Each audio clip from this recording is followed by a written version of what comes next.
এবার দিল্লির দাদাদের মনে বোমা মেরে বাংলাদেশের দিকে সরাসরি বন্ধুত্বের বিশাল হাত বাড়িয়ে দিয়েছে মধ্যপ্রাচ্যের সবচেয়ে শক্তিশালী রাষ্ট্র সৌদি আরব। হাজার হাজার কোটি টাকার এমন কিছু গোপন এবং বিশাল মেগা চুক্তির চূড়ান্ত খসড়া তৈরি হয়েছে, যা বাস্তবায়িত হলে এই অঞ্চলের পুরো চিত্র বদলে যাবে। আর এই ঐতিহাসিক চুক্তিতে সই করতে খুব শিগগিরই ঢাকায় পা রাখতে যাচ্ছেন সৌদি আরবের ক্রাউন প্রিন্স এবং প্রধানমন্ত্রী মোহাম্মদ বিন সালমান।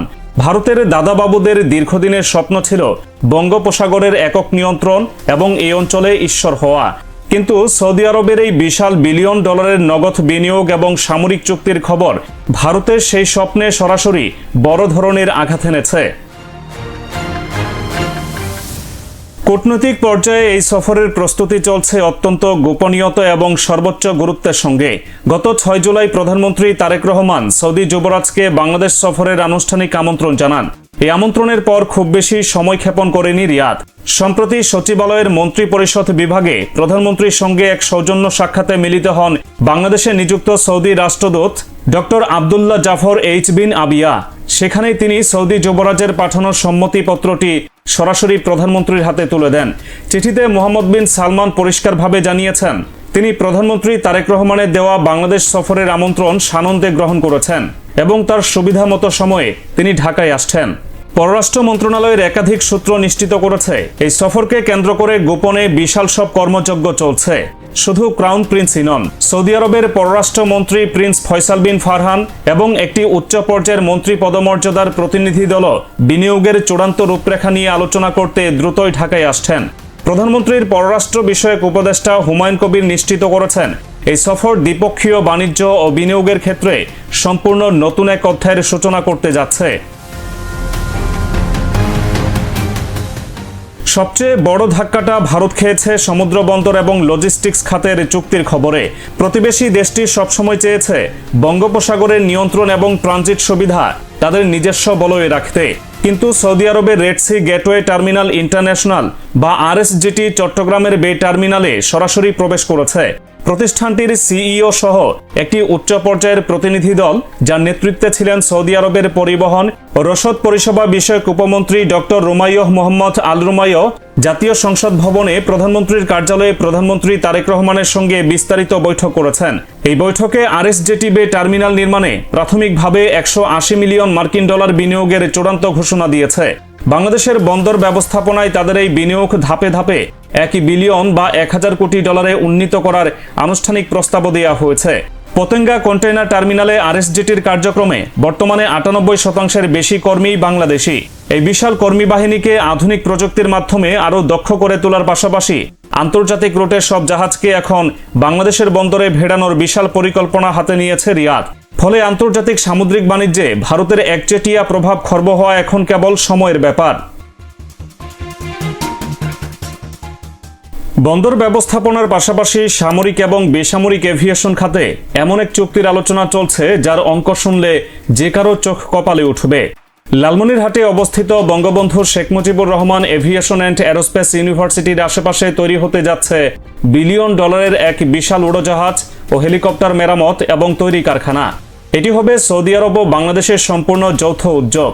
এখানে কেবল বেসামরিক বিমান নয়, সামরিক যুদ্ধ বিমান রক্ষণাবেক্ষণ এবং মেরামতের কাজও সম্পন্ন হবে।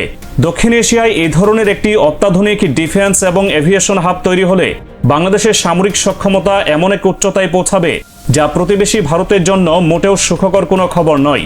বিলিয়ন ডলারের এই একটিমাত্র মেগা প্রজেক্ট বাংলাদেশের ডিফেন্স খাতের পুরো মানচিত্র সম্পূর্ণরূপে পাল্টে দেওয়ার ক্ষমতা রাখে। ভারত সবসময় চেয়েছে বাংলাদেশকে সামরিক দিক দিয়ে নিজেদের উপর নির্ভরশীল রাখতে, কিন্তু সৌদি আরবের এই সরাসরি হস্তক্ষেপ তাদের সেই আধিপত্যবাদের মূলে কুঠারাঘাত করেছে। দেশের জ্বালানি এবং বিদ্যুৎ খাতকে পুরোপুরি স্বয়ংসম্পূর্ণ করতে আরেকটি যুগান্তকারী পদক্ষেপ নিতে যাচ্ছে সৌদি আরব। সৌদির শীর্ষ কোম্পানি আকুয়া পাওয়ার বাংলাদেশে প্রায় 730 মেগাওয়াট ক্ষমতাসম্পন্ন বিদ্যুৎ কেন্দ্র ও সোলার প্যানেল প্রকল্পে বড় অঙ্কের বিনিয়োগের জন্য চুক্তি সইয়ের অপেক্ষায় রয়েছে। এই মেগা প্রজেক্টের আওতায় পুরো দেশের বিদ্যুৎ ব্যবস্থাকে সৌদি আরব নিজেদের খরচে এবং অত্যাধুনিক প্রযুক্তির মাধ্যমে সোলার গ্রিডে রূপান্তর করার উদ্যোগ নিয়েছে। এর ফলে বাংলাদেশের লোডশেডিংয়ের মতো দীর্ঘদিনের সমস্যার চিরতরে অবসান ঘটবে।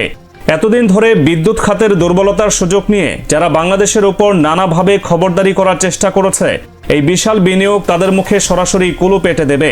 নিজস্ব উৎপাদনে স্বয়ংসম্পূর্ণ হলে প্রতিবেশী কোনো দেশের ট্রান্সমিশন লাইনের দিকে আর বাংলাদেশকে তাকিয়ে থাকতে হবে না। এটি মূলত বাংলাদেশের জ্বালানি নিরাপত্তার ক্ষেত্রে একটি বিশাল মাইলফলক হতে যাচ্ছে। প্রযুক্তির জগতেও বাংলাদেশের তরুণদের জন্য বিশাল এক দুয়ার খুলতে যাচ্ছে সৌদি আরবের পাবলিক ইনভেস্টমেন্ট ফান্ড বা পিআইএফ। বিশ্বের বিভিন্ন দেশের হাইটেক খাতে বিলিয়ন বিলিয়ন ডলার বিনিয়োগকারী এই ফান্ড এবার সরাসরি নজর দিয়েছে বাংলাদেশের দিকে। নির্ভরযোগ্য সূত্র মতে বাংলাদেশের আইটি ও হাইটেক পার্কগুলোতে সরাসরি ক্যাশ বিলিয়ন ডলার ঢালতে যাচ্ছে এই পিআইএফ। সিলিকন ভ্যালির আদলে বাংলাদেশের তরুণ প্রযুক্তিবিদদের জন্য একটি বিশেষ ফান্ড তৈরি করা হচ্ছে।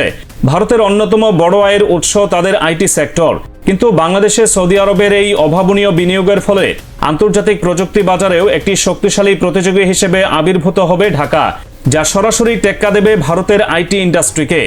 বাংলাদেশ বিনিয়োগ উন্নয়ন কর্তৃপক্ষের নির্বাহী চেয়ারম্যান এবং পাবলিক প্রাইভেট পার্টনারশিপ কর্তৃপক্ষের প্রধান নির্বাহী কর্মকর্তা আশিক চৌধুরী এবং সৌদির উপমন্ত্রীর মধ্যকার দীর্ঘ বৈঠকে এই বিষয়গুলো চূড়ান্ত হয়েছে। কোল্ড স্টোরেজ থেকে শুরু করে বন্দর পর্যন্ত বিস্তৃত সাপ্লাই চেইন নেটওয়ার্ক এবং আর্থিক সেবা খাতেও একাধিক সৌদি কোম্পানির সঙ্গে নিবিড়ভাবে কাজ করছে বাংলাদেশ। সৌদি উপমন্ত্রী ডক্টর রুমাইয়হ মোহাম্মদ আল রুমাইয়হ সরাসরি জানিয়েছেন যে বাংলাদেশের বেসরকারি খাতের অংশগ্রহণ বৃদ্ধি ও ব্যবসা সহজীকরণের উদ্যোগগুলো সৌদি আরবের নিজস্ব কৌশলের সঙ্গে পুরোপুরি সামঞ্জস্যপূর্ণ। সৌদি আরব বর্তমানে নিজেদেরকে একটি গ্লোবাল বা বৈশ্বিক লজিস্টিক্স হাব হিসেবে গড়ে তুলতে কাজ করছে, আর তাদের এই মাস্টার প্ল্যানের অন্যতম বড় অংশীদার হতে যাচ্ছে বাংলাদেশ। পারস্পরিকভাবে লাভজনক এই প্রকল্পগুলো এগিয়ে নিতে বর্তমান সময়ের ইতিবাচক গতিকে সর্বোচ্চ কাজে লাগানোর উপর উভয় পক্ষ জোর দিয়েছে।